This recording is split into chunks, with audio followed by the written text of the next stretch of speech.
tunnel.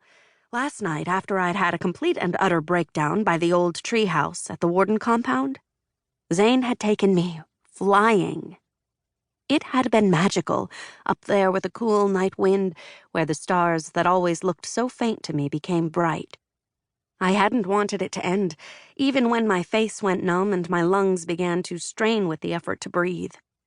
I'd wanted to stay up there because nothing could touch me in the wind and the night sky. But Zayne had brought me back down to earth and to reality. That was only a handful of hours ago, but it felt like a lifetime. I barely remembered coming back to Zayne's apartment. We hadn't talked about what had happened with Misha, or about what had happened to Zayne. We hadn't talked at all, really, other than Zayne asking if I needed anything and me mumbling no.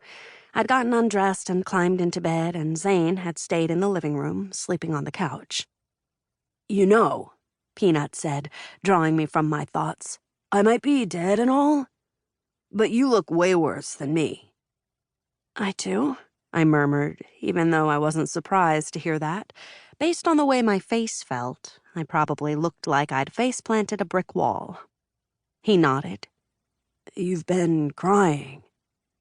I had been. "A lot," he added. That was true. "And when you didn't come back yesterday, I was worried."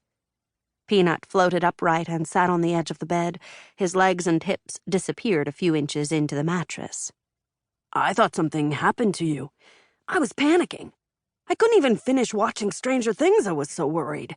Who's going to take care of me if you die?" "You're dead, Peanut. No one needs to take care of you." "I still need to be loved and cherished and thought of. I'm like Santa Claus. If no one alive is here to want and believe in me, then I'll cease to exist." Ghosts and spirits didn't work that way. At all. But he was so wonderfully overdramatic. A grin tugged at the corners of my lips until I remembered I wasn't the only one who could see Peanut. A girl who lived in this apartment complex could also see him. She must have watered-down angelic blood kicking around in her veins. Like all humans who were able to see ghosts or displayed other psychic abilities, enough to make her different from everyone else. There weren't many humans in existence with traces of angelic blood, so it was a shock to learn that there was one so close to where I was staying.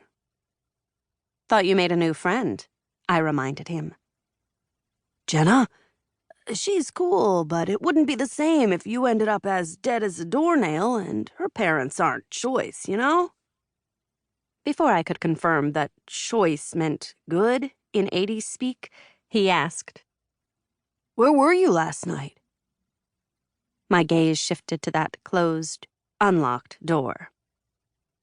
"I was at the compound with Zayne." Peanut inched closer and lifted a wispy hand. He patted my knee, but I felt nothing through the blanket, not even the cold air that usually accompanied Peanut's touch. "What happened, Trini?" Trini.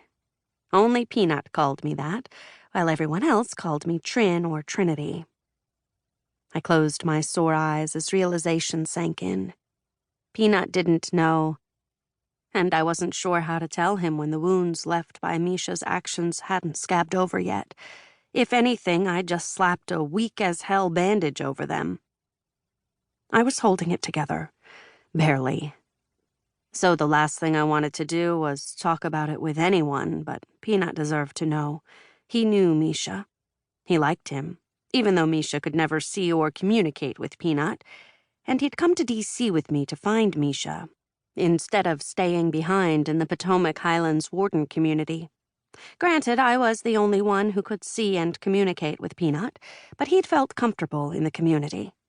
It was a big deal for him to travel with me.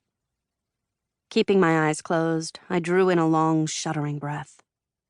"So, yeah, we found Misha, and it wasn't good, Peanut. He's gone." "No," he whispered. And then, louder, he repeated, "No." I nodded. "God, I'm sorry, Trini. I'm so damn sorry."